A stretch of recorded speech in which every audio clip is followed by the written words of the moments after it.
Okay, I thought I'd do a quick video to show you guys kind of how I get this outrageous guitar tone on this track, Big Orange Thing. Basically, it's like this. This thing right here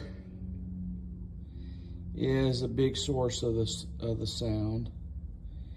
It is a Les Paul made by Tom Bartlett. I've had this thing for 15 years, and it's just got standard Gibson hardware. I think they're Burstbucker pickups, if I'm not mistaken.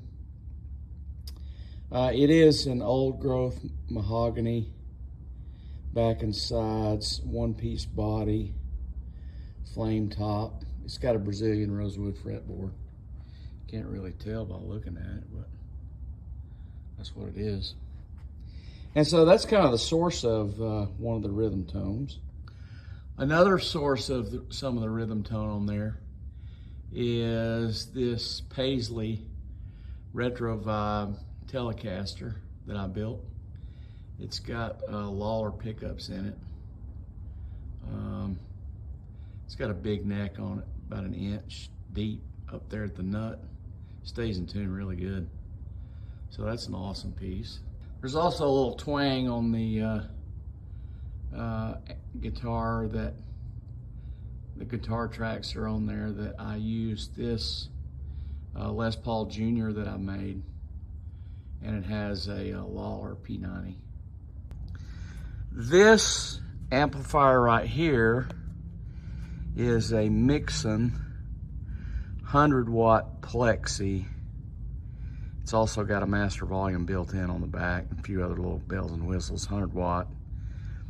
This is kind of the essence of the sound with the Les Paul through the Marshall 412 cabinet. It's got, I think it's got vintage 30s in there, maybe greenbacks, something like that. Celestians. The Telecaster, I played through this orange RV100 100-watt head through the same 412 cabinet. This amplifier right here is a Mixon 100-watt plexi. It's also got a master volume built in on the back, a few other little bells and whistles, 100-watt. This is kind of the essence of the sound with the Les Paul through the Marshall 412 cabinet. It's got, I think it's got vintage 30s in there, maybe greenbacks, something like that, Celestians. The Telecaster, I played through this orange RV100 100-watt head through the same 412 cabinet. The secret to my twang tone, which you really can't hear too good in that track, even though I hadn't mixed it the way I want to yet, is a 64 Fender Super Reverb, and I use also a Keeley compressor and a gold bar, which is a klon that I built. So that's kind of the essence of the twang tone, and it's pretty neat. The lead guitar riffs that go during the singing part and that sort of thing that I'm playing with the Les Paul also has this Klon Centaur as the main front end. So I go into the Klon and then go into the 100-watt Marshall, and that winds up being the lead guitar tone through the Les Paul on the verses and choruses and the ending part.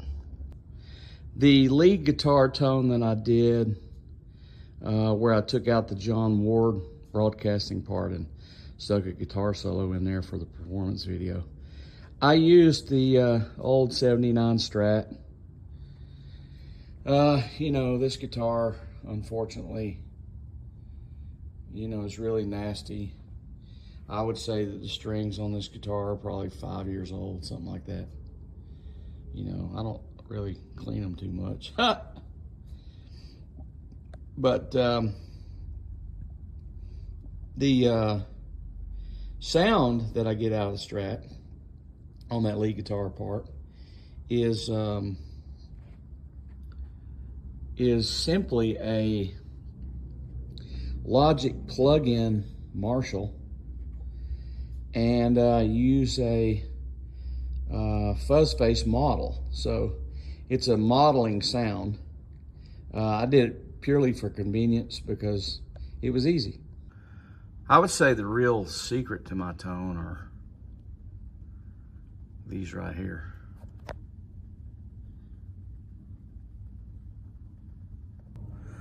The song itself is in the key of C, and I have the guitar tuned down full step and the low E tuned down, I guess, 2 steps, all the way down to a C. You know, that just makes it growl that much more, and of course, you know, if I knew how to mix good, then it could probably really sound awesome, but I'm still learning on all those fronts. But basically, that's it. I would say the key to what I do is, you know, I use a little bit of extra power with the amplifier that seems to kind of get it breathing a little more and kind of makes the guitar come a little bit more alive. It gives it the ability for the low notes to peak a little bit instead of mush out. I think that's the key to a 100-watt amp. You know, the Super Reverb is pretty loud amp too, but right now it's not really working all that great. I got to take it over to Todd Sharp in Nashville and get him to go through and clean it up really good, because, you know, most of the time when I use it, I just dime it. But in this particular track, I had it maybe on 3 or 4 and had a Keeley compressor on the front end to keep it from clipping, because my amp clips a little bit. As far as the lead guitar riffs are concerned, most of the time, if I'm putting a lead guitar riff in there, I'm just trying to find a break in the action somewhere to throw a little something in. It's kind of hard with this one because it's so lyrically rapid fire. There's not a lot of breaks in there. So I kind of played along with some things, which is really not my style, but I thought it needed some guitar riffs in there. That's the reason I put the stuff in there. So that's pretty much it. Shout out to Sam Sims and Sonny Emery for doing such a great job on the bass and drums. Same with Daryl on the Hammond. He's the best Hammond B3 player there is in the world. Rashonda Bentley sang the background vocals for me on this, and I haven't really gotten those doing what I want them to do yet as far as the mix is concerned.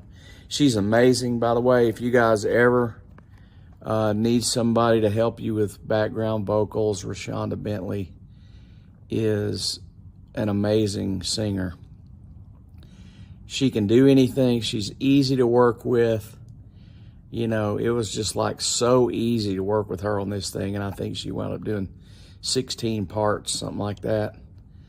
I went through her parts a few times trying to find an error in pitch, and there just wasn't one. So, I mean, she's a pretty uniquely talented individual. So you can look her up on Facebook, Rashonda Bentley, if you need somebody to help you with background vocals or what lead vocal, either one. She's really an amazing person, so check her out. So anyway, that's pretty much it, how this track went down. Hope you guys enjoy it. Please feel free to push, and let's get Sterl the Pearl Sterling Hinton to play the song at the stadium. Go Big Orange. See ya.